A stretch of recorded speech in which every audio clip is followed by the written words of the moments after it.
Hello guys, welcome to Telugu employment hub. Career and mental health కౌన్సిలర్కి సంబంధించిన job notification అయితే release అయింది guys. దీనికి మీకు జస్ట్ తెలుగు వస్తే సరిపోతుంది. తెలుగు వచ్చిన ప్రతి ఒక్కరు అయితే క్వాలిఫికేషన్ ఉంటే మీకు తెలుగు వస్తే ఫ్లూయెంట్గా మాట్లాడడానికి మీరైతే జాబ్కి అయితే అప్లై అయితే చేసుకోవచ్చు అనమాట. ఈ జాబ్కి సంబంధించి లొకేషన్, వేకెన్సీ డీటెయిల్స్ అని చూసుకుంటే దీనికి సంబంధించిన జాబ్ డిస్క్రిప్షన్, క్వాలిఫికేషన్ అన్నీ మీకు అయితే డాక్యుమెంట్ అయితే నేను కామెంట్లో అయితే పిన్ చేస్తాను. అక్కడ మీరు డాక్యుమెంట్లో మీకు లింక్ కూడా ఉంటుంది. ఈ లింక్ పైన క్లిక్ చేస్తే మీకు డాక్యుమెంట్ కూడా దీనికి సంబంధించిన క్వాలిఫికేషన్ డీటెయిల్స్ అన్నీ కూడా మీకు జాబ్ డిస్క్రిప్షన్ అయితే ఓపెన్ అవుతుంది. దీనికి సంబంధించి ఆన్లైన్ అప్లికేషన్ చేసుకోవాలనుకుంటే మనం ఇంగ్లీష్లో అయితే ఆన్లైన్ అయితే అప్లికేషన్ అయితే సబ్మిట్ చేయాల్సి ఉంటుంది. అప్లికేషన్ మాత్రమే మనకి ఇంగ్లీష్లో సబ్మిట్ చేయాల్సి ఉంటుంది. తెలుగు వస్తే సరిపోతుంది మీకైతే. April 4th నుంచి అయితే మనకైతే ఆన్లైన్ అప్లికేషన్స్ అనేవి స్టార్ట్ అయినాయి. అప్లికేషన్ లాస్ట్ డేట్ తీసుకుంటే మనకు 20 April వరకు అయితే మనకు అప్లికేషన్ అయితే లాస్ట్ డేట్ అనేది ఉందన్నమాట. అలాగే దీనికి సంబంధించిన క్వాలిఫికేషన్ డీటెయిల్స్ అన్ని జాబ్ డిస్క్రిప్షన్ మనం చూసుకుంటే ఇది మనకు కెరీర్ అండ్ మెంటల్ హెల్త్ కౌన్సిలర్కి సంబంధించిన కాంట్రాక్ట్ బేసిస్ కింద అయితే జాబ్ అయితే రిక్రూట్మెంట్ అనేది చేయడం అనేది జరుగుతుంది. ఇక్కడ మీరు చూసుకోవచ్చు job career and mental health కౌన్సిలర్కి సంబంధించిన జాబ్ అన్నమాట. శాలరీ మనకు 30,000 వరకు అయితే పర్ మంత్లీ శాలరీ అయితే ఉంటుందన్నమాట. దీనికి సంబంధించిన ఏజ్ లిమిట్ చూసుకుంటే మనం 45 years వరకు అయితే ఉందన్నమాట. 18 నుంచి 45 years ఉన్న మధ్యలో వాళ్ళందరూ అయితే అప్లై అయితే చేసుకోవచ్చు. 103 వేకెన్సీస్ అనేవి దీంట్లో అయితే ప్రొవైడ్ చేయడం అనేది జరిగింది. జాబ్ వచ్చిన వాళ్ళకు ఆంధ్రప్రదేశ్లో ఉన్న 26 డిస్ట్రిక్ట్స్ ఏవైతే ఉన్నాయో ఆ 26 డిస్ట్రిక్ట్స్లో అయితే మండల్స్లో అయితే మనకైతే జాబ్ అనేది ప్రొవైడ్ చేయడం అనేది జరుగుతుంది. మెంటల్ హెల్త్ కౌన్సిలర్స్ కింద అయితే మనకైతే జాబ్ అనేది ఆంధ్రప్రదేశ్ 26 డిస్ట్రిక్ట్స్ ఏవైతే ఉన్నాయో దాంట్లో అయితే మనకు జాబ్ అనేది ప్రొవైడ్ చేయడం అనేది జరుగుతుంది. దీనికి మనకి ఎటువంటి ఎక్స్పీరియన్స్ కూడా అవసరం లేదు గైస్. మీరు ఇక్కడ చూసుకోవచ్చు, ఎటువంటి ఎక్స్పీరియన్స్ కూడా అవసరం లేదు. ఫ్రెషర్స్ కూడా అందరూ అయితే అప్లై అయితే చేసుకోవచ్చు అనమాట.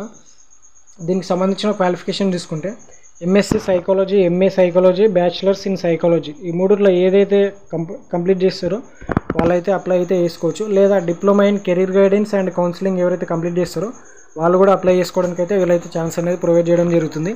మనకు జాబ్ డిస్క్రిప్షన్ చూసుకుంటే స్టూడెంట్కి సంబంధించిన సెషన్స్ అయితే మనమైతే కండక్ట్ చేయాల్సి ఉంటుంది అనమాట. అకాడమిక్ ఇంట్రెస్ట్, అలాగే పర్సనల్ స్ట్రెంత్కి సంబంధించి, అలాగే కెరీర్ ఆస్పిరేషన్కి సంబంధించిన సెషన్స్ అయితే మనమైతే కండక్ట్ చేయాలన్నమాట. మన స్టూడెంట్స్కి అయితే కెరీర్ ప్లానింగ్, ప్రాసెసింగ్, అలాగే టీచర్స్ అండ్ పేరెంట్స్తో కూడా మనమైతే ఇంటరాక్ట్ అయితే అవ్వాల్సి అనేది ఉంటుందన్నమాట. Depression, stress, anxiety, mental health challenges గురించి కూడా మనమైతే కౌన్సిలింగ్ సెషన్స్ అనేవి ప్రొవైడ్ అయితే చేయాలన్నమాట మనమైతే. అలాగే వర్క్షాప్, సెమినార్స్ కూడా కండక్ట్ చేయాల్సి అయితే ఉంటుందన్నమాట. విలేజ్లో స్టూడెంట్స్, కాలేజ్, చిన్న స్కూల్స్ ఏవైతే ఉంటాయో దాంట్లో మనకు అవేర్నెస్, అలాగే emotional regulation, health awareness, mental health అవేర్నెస్కి సంబంధించిన ప్రోగ్రామ్స్ అనేవి కండక్ట్ చేసి వాళ్ళకైతే సజెషన్స్ అనేవి వేయాలన్నమాట. దీనికి సంబంధించి మీరు చూసుకోవచ్చు ఇక్కడ proficiency in Telugu language is mandatory. మనకు తెలుగు వస్తే సరిపోతుందంట. తెలుగు వచ్చిన ప్రతి ఒక్కరైతే మీరైతే అప్లై అయితే చేసుకోవచ్చు. అలాగే దీనికి సంబంధించిన ఆన్లైన్ అప్లికేషన్ ప్రాసెస్ చూసుకుంటే ఆన్లైన్ అప్లికేషన్స్ అనేవి ఓన్లీ ఆన్లైన్లో మాత్రమే వీళ్ళైతే యాక్సెప్ట్ అయితే చేస్తున్నారు. ఇక్కడ మీరు చూసుకోవచ్చు, all Indian nationals are eligible for applying. Telangana, Andhra, ఇండియాలో ఏ స్టేట్ అయినా పర్లేదు, మీరైతే జాబ్కి అయితే అప్లై చేసుకోవచ్చు. ఆంధ్రప్రదేశ్ 26 డిస్ట్రిక్ట్స్ ఏవైతే ఉన్నాయో ఆ డిస్ట్రిక్ట్స్లో అయితే మనకైతే డిపార్ట్మెంట్ ఆఫ్ స్కూల్ ఎడ్యుకేషన్ కింద అయితే మనకు సమగ్ర శిక్ష ప్రోగ్రామ్కి సంబంధించిన నోటిఫికేషన్ అన్నమాట. ఇది ఫర్దర్గా మనకు ఇదైతే కాంట్రాక్ట్ బేస్ కింద అయితే మన జాబ్ అయితే వీళ్ళైతే ప్రొవైడ్ చేయడం అనేది జరుగుతుంది. ఫర్దర్గా మన వర్క్ను బేస్ చేసుకొని మనకైతే వీళ్ళు ఎక్స్టెండ్ అయినా చేయడం అనేది జరుగుతుంది అనమాట. దీనికి మనకు just writing, oral communication skills, అలాగే రైటింగ్ స్కిల్స్, మన ప్రజెంటేషన్ స్కిల్స్ ఉంటే సరిపోతుంది. మీరైతే ఈ జాబ్కి అయితే అప్లై అయితే చేసుకోవచ్చు అనమాట.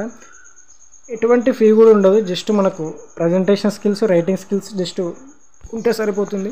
ఎవరైతే షార్ట్ లిస్ట్ క్యాండిడేట్స్ అవుతారో వాళ్ళకైతే ఇంటర్వ్యూ ద్వారా అయితే మెయిల్ అయితే సెండ్ చేయడం అనేది జరుగుతుంది. షార్ట్ లిస్ట్ అయిన క్యాండిడేట్స్కి మాత్రమే వీళ్ళైతే only to the shortlisted క్యాండిడేట్స్కి మీరు చూసుకోవచ్చు. షార్ట్ లిస్ట్ ఉన్న క్యాండిడేట్స్ ఎవరైతే సెలెక్ట్ అవుతారో వాళ్ళకైతే ఇంటర్వ్యూ అయితే పిలవడం జరుగుతుంది. ఇంటర్వ్యూలో మీరు క్వాలిఫై అయితే మీకైతే జాబ్ అనేది వస్తుందన్నమాట. ఫర్దర్గా మనకైతే వీళ్ళు 10 months కింద అయితే రిక్రూట్మెంట్ ప్రాసెస్ అనేది స్టార్ట్ చేశారు. ఫర్దర్గా అయితే వీళ్ళు మన వర్క్ని బట్టి అయితే సమగ్ర శిక్ష నీడ్, ఈ ప్రోగ్రామ్కి సంబంధించి మన నీడ్ని బట్టి అయితే, అవసరాన్ని బట్టి అయితే ఎక్స్టెండ్ అనేది చేయడం అనేది జరుగుతుందన్నమాట. ఈ అప్లికేషన్కి సంబంధించి లాస్ట్ డేట్ చూసుకుంటే మనం April 20, 2025 వరకు అయితే మనకు లాస్ట్ డేట్ అనేది ఉందన్నమాట దీనికి సంబంధించింది. అలాగే దీనికి సంబంధించి ఎటువంటి ఫీ కూడా లేదు. మీరైతే ఫ్రీ ఆఫ్ కాస్ట్లో అయితే మీరైతే అప్లై అయితే చేసుకోవచ్చు అనమాట. జస్ట్ ఇక్కడ డాక్యుమెంట్లోనే మీకు ఇక్కడ లింక్ కనిపిస్తుంది కదా, గూగుల్ ఫామ్కి సంబంధించింది. జస్ట్ ఈ లింక్ పైన దీనిపైన క్లిక్ చేస్తే చాలు మీకైతే ఫామ్ అయితే ఓపెన్ అవుతుంది. అక్కడ నుంచి అయితే మీరైతే అప్లై అయితే చేసుకోవచ్చు అనమాట.